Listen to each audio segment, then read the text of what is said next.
prestando atención a la actualidad, que no es poco, ¿eh? Saludamos a nuestro invitado que se encuentra aquí en los estudios de la 10 Capital Radio. Él es doctor en Historia Contemporánea y profesor de Historia en la Universidad de La Laguna. Domingo Garí, buenos días. Hola, buenos días, Tere. ¿Qué tal? ¿Cómo se encuentra? Muy bien, muy bien. Bien, ¿no? Todo bien. Domingo, actualidad política. El domingo empezamos, antes de meternos de lleno en el tema que nos ocupa, el domingo elecciones en Cataluña, todo el mundo está ahí mirando para Cataluña para ver qué pasa. Parece que el final de la campaña la está marcando esta OPA hostil del BBV al Sabadell. ¿Cómo está viendo todo esto? Pues mira, si te soy sincero... Ni me importa, ¿no? La verdad es que me ha pasado completamente desapercibida la campaña en Cataluña. Acuérdate que las últimas centralizaban la información, pero el mundo está tan agitado ahora y todo está tan, digamos, en una situación extrema que la cuestión catalana... Esta mañana miré la prensa y como que me recuerdo, digo, mira, hay elecciones el domingo y no los tenía muy en cuenta, ¿no? Parece, en cualquier caso, que en Cataluña la situación se ha relajado bastante en relación al 2007 o a cuando el PP echaba gasolina a la hoguera, ¿no? Sí.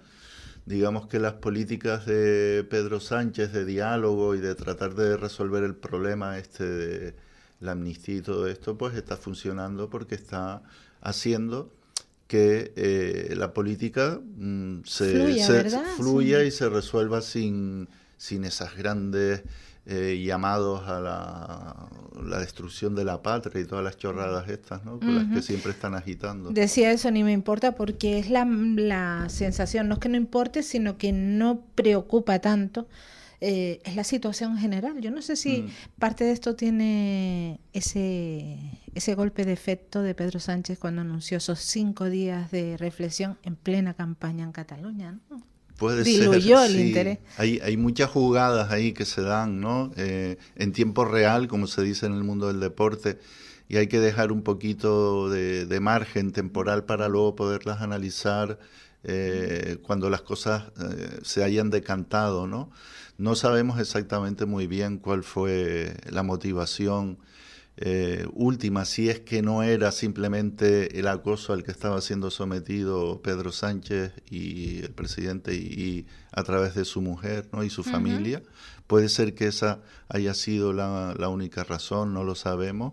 Lo que sí es cierto es que este proceso de acoso, esto que se llama lawfare, la guerra mediática y judicial, se viene dando desde hace bastante tiempo contra un montón de agentes políticos, ¿no? Gente de Podemos o gente de los propios catalanes de la Esquerra o incluso de la derecha catalana, contra los vascos, en fin, hay una concentración de poder mediático en Madrid que es como el centro neurálgico de todos los grandes medios de comunicación en España, que funcionan como un partido político realmente, ¿no? Y que apoyan a un partido político, pero ellos en sí mismos funcionan como un partido político y son capaces de generar mucho ruido, incluso de generar, digamos, acoso a gente que tienen una altísima responsabilidad en el Estado, que es el caso de Pedro Sánchez, o el caso anterior de Pablo Iglesias también, ¿no? Que sufrió más lo mismo y tal. Entonces, bueno, la situación es bastante... Ahora hemos llegado a un punto de ebullición en el que todo se está entrecruzando, las elecciones en Estados Unidos, la cuestión de Oriente Medio, la guerra en Ucrania.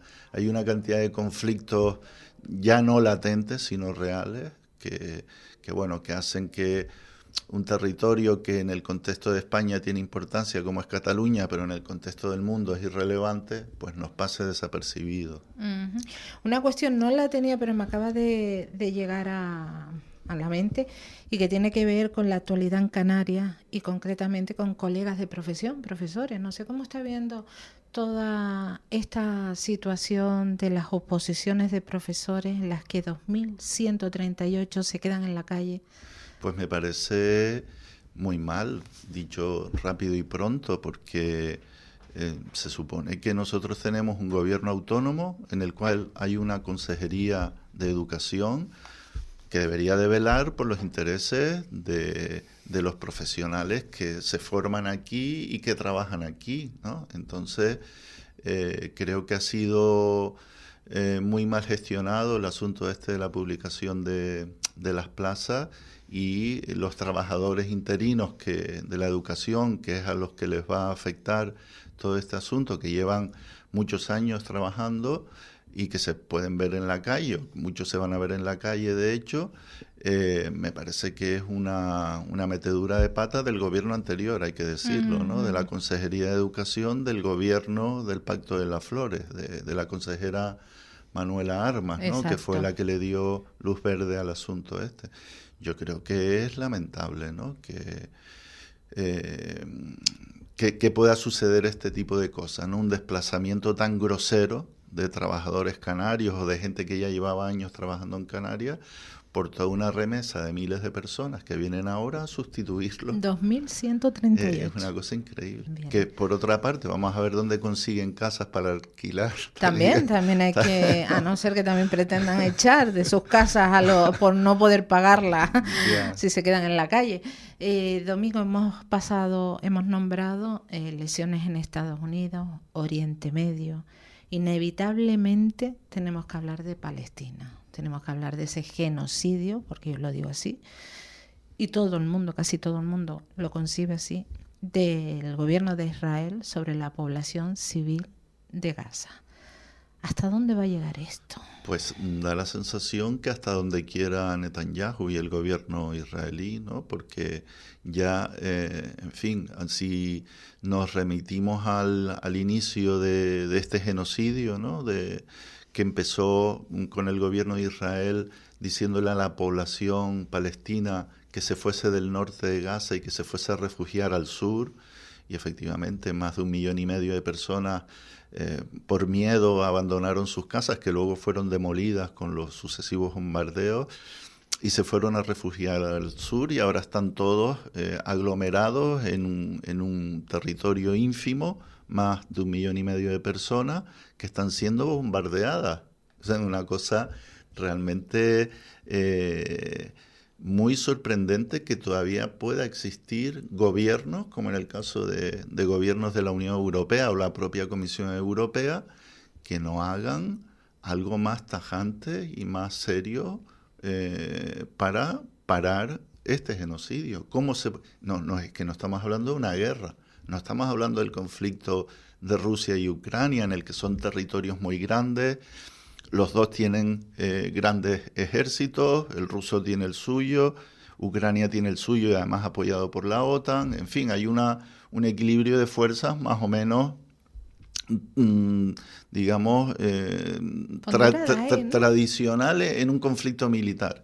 Pero en Gaza no hay nada de esto. En Gaza es una población civil que no tiene ningún tipo de protección, que están todos densamente agrupados, sobre el que están cayendo miles de toneladas de bombas que le lanza la aviación israelí y luego la que lanzan los tanques y tal, ¿no? Y que, en fin, que no haya... ahora estamos viendo que hay algunos gobiernos en Europa que están diciendo que van a reconocer el Estado palestino, entre ellos España, ¿no? Pero Francia está apoyando el genocidio, Gran Bretaña está apoyando el genocidio, Alemania está apoyando el genocidio, y por supuesto Estados Unidos, ¿no? Que es el principal responsable. Pero en el caso sobre el que nosotros tenemos una mayor responsabilidad como ciudadanos es la Unión Europea, y claro, existen los principales gobiernos de la Unión Europea, son partícipes del genocidio de una población indefensa. Es que no sé si a la gente no le llama poderosamente la atención el hecho de que una fuerza militar tan sofisticada y tan grande como la israelí, que está concebida para hacer guerras contra estados que también poseen gran aparato militar, están descargando toda su violencia, toda su fuerza contra una población indefensa que no tiene manera de defenderse de esto, más que esperar que la bomba no le afecte, ¿no? Ayer escuchaba el testimonio de una familia que vive en Gaza, o lo que queda de Gaza, y decían ellos prácticamente ya se sienten muertos, solamente están esperando la estocada final, ¿no? Saben que de allí no van a escapar vivos porque no los van a dejar. Domingo, ni siquiera, o cómo se toma este pronunciamiento de Biden de última hora de decir hasta aquí has llegado Netanyahu, si no desiste, si no paras ya esto con el armamento mío, no cuente. Pues mira, creo que es un canto al sol. Ellos están ahora inmersos en una campaña electoral. Biden está teniendo, yo creo que estima que puede tener problemas para revalidar su presidencia porque está habiendo una creciente contestación en la sociedad americana, no mucha, pero bueno, en los campus, en el mundo de Hollywood, en lo que son tradicionalmente los lugares de lo que ellos llaman los sectores liberales, que es lo que nosotros aquí llamamos la izquierda, que están empezando a mostrarse muy en desacuerdo con cómo Biden está gestionando el asunto del genocidio en Gaza. El problema en Estados Unidos es que más de la mitad de lo que vendrían a ser sus ministros, o sea, lo que ellos llaman secretarios, son sionistas, son judíos sionistas. Además, el lobby sionista, los distintos lobbies sionistas en Estados Unidos, tienen una capacidad de presión política enorme porque financian con mucho dinero las campañas electorales, ¿no? Entonces yo creo que esto es un movimiento táctico por la necesidad, por una necesidad, digamos, preelectoral, ¿no? El asunto, ¿cuál es en Estados Unidos? Que si no gana Biden, gana Trump. Exacto. Que es peor todavía. Entonces, claro, uno lo que se plantea es qué tipo de democracia es esa, que ellos van vendiendo por el mundo, que son la gran democracia, que son el país, digamos, de mayor, de las libertades, etcétera. Pues te das cuenta que hay mucho cuento chino ahí, ¿no? Que hay mucha mentira.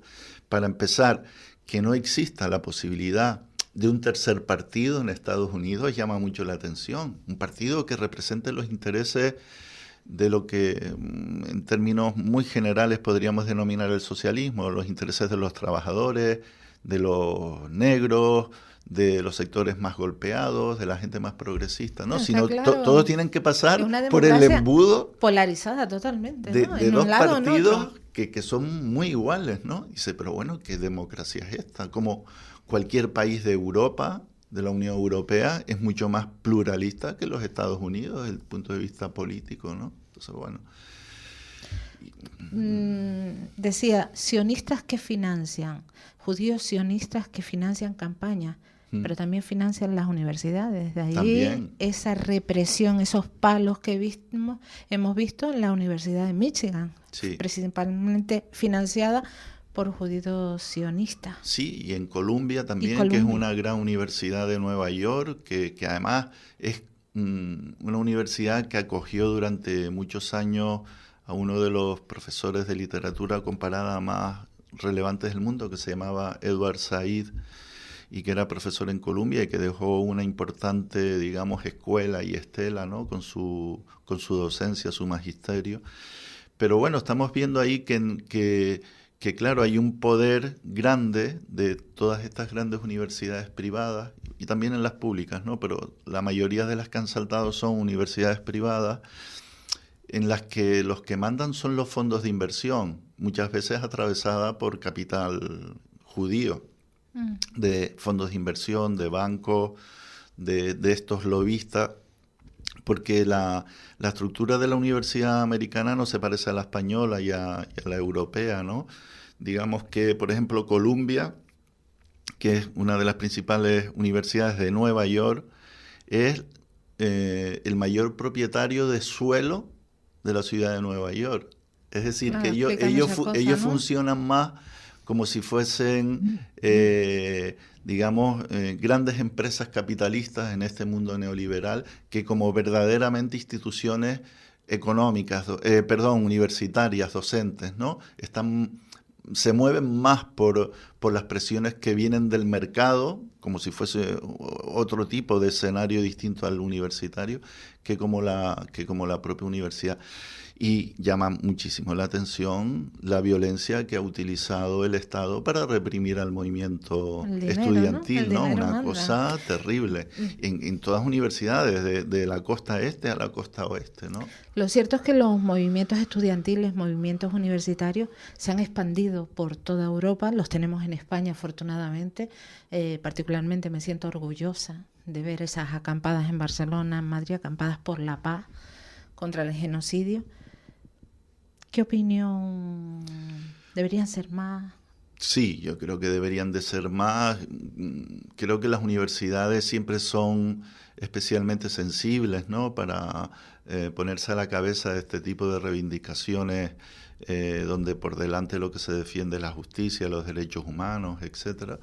Creo que sí, La Laguna curiosamente no se ha activado, pero imagino que terminará haciéndolo. Ya lo hizo Las Palmas ayer, me parece, o hoy. Sí, en la noche de ayer. Creo que sí, que el papel de las universidades es ese también, ¿no? Porque las universidades son centros de investigación, de pensamiento, centros humanistas que deben de preocuparse por los derechos humanos, que es el caso en el que nos estamos enfrentando ahora, porque esto es una cuestión no entre bandos, aunque curiosamente vemos que hay gente que trata de ver bandos, como ayer hizo el portavoz del PP, que dice Borja que es moderado, sí, diciendo que los que están en contra del genocidio es que apoyan a Hamás. Apoyan el terrorismo de Hamás. Qué absurde. De verdad que eso es lo que ustedes piensan. Entonces ustedes están decididamente comprometidos con el genocidio. Ustedes son el partido de la muerte en cualquier caso, ¿no? Porque están a favor de eso. Y que no es excluyente, que se puede claro. Condenar el atentado de Hamás, de ese asesinato de 1.300 personas en suelo de Israel, y a la vez condenar con mayor fuerza los 48.000 asesinatos que está haciendo el gobierno de Israel. Y la ocupación que llega desde el año 48 hasta ahora. Sí, el problema, he oído en algunos contertulios, opinadores en radio, algunas veces dice, incluso situándose en contra, ¿no?, de lo que está ocurriendo ahora, dice, pero explicando el fenómeno como que después del año 48 y lo que sufrieron los judíos en Europa, los europeos decidieron impulsar la migración hacia Oriente Medio para que volviesen a su tierra original. Y esto es mentira, esto forma parte del cuento que ha contado el sionismo, ¿no? Los judíos eran europeos. Al menos durante 2000 años eran europeos, eran polacos, eran ucranianos, rusos, alemanes, franceses, etc. Ellos no son de Oriente Medio. Los que estaban en Oriente Medio eran los palestinos y había un 6% de judíos que vivían en ese territorio sin problema además, porque siempre hemos sabido que eso es un territorio multiconfesional donde hay musulmanes, cristianos, judíos, y siempre estuvieron allí viviendo bajo ocupación colonial durante mucho tiempo, ¿no? Pero bueno, que esto forma parte de un relato que es bastante tergiversador de cómo ha sido la historia, ¿no? Entonces, el conflicto en Israel lo origina Europa, es decir, los judíos que son desplazados a Oriente Medio, a Palestina, son europeos, son polacos. Tú le preguntas a los...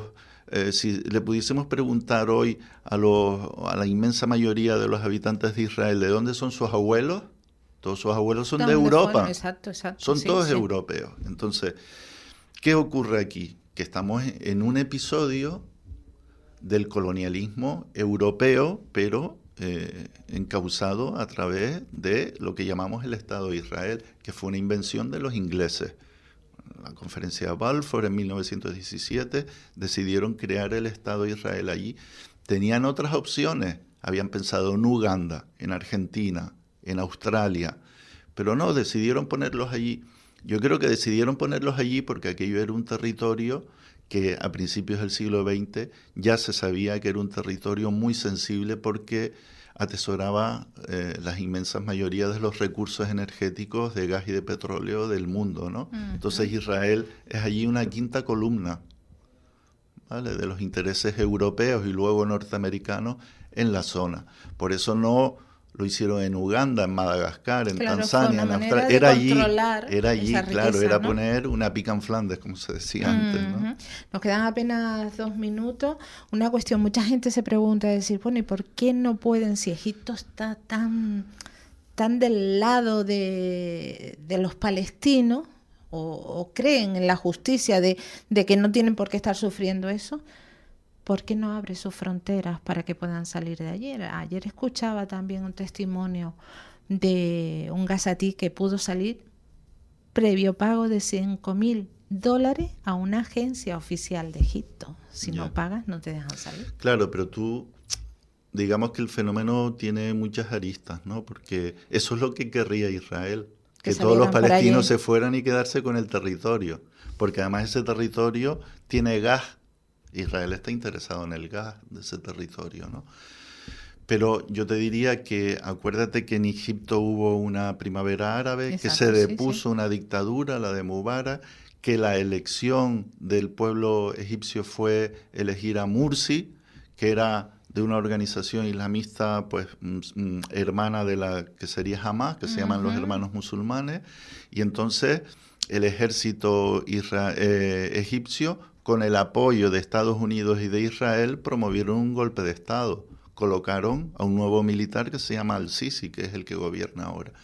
De tal manera que Egipto verdaderamente es un país muy condicionado por los intereses norteamericanos e israelíes, ¿no? O sea que tampoco. No es un país independiente, ¿no? Igual que Jordania. Son países que están sometidos al control, sobre todo norteamericano, que es realmente quien corta el bacalao en la zona, ¿no? Entonces el papel de Egipto, yo te diría que la inmensa mayoría de la población egipcia es simpatizante de la causa palestina, por supuesto, pero la estructura de poder de Egipto no. Y desde que se inició este genocidio hace 6 meses, en Egipto se ha establecido un estado policial de control absoluto. Es muy difícil hacer crítica al gobierno, es muy difícil hacer crítica a Israel, etcétera. Más de lo mismo. Domingo Garí, quedan un montón de asuntos. Esperemos que en algún momento esto pare y que ojalá la Corte Internacional... Que me invites para otra cosa. Sí, que no sea... sí, que no sea Palestina. Como siempre, muchísimas... dolor, claro. Nada, gracias a ti por dejarme manifestar mis puntos de vista sobre este asunto. Totalmente autorizado, doctor en Historia Contemporánea y profesor de Historia por la Universidad de La Laguna. Mil gracias. Gracias. La mañana de la 10 con Tere Coello. Para personas inquietas, Capital Radio.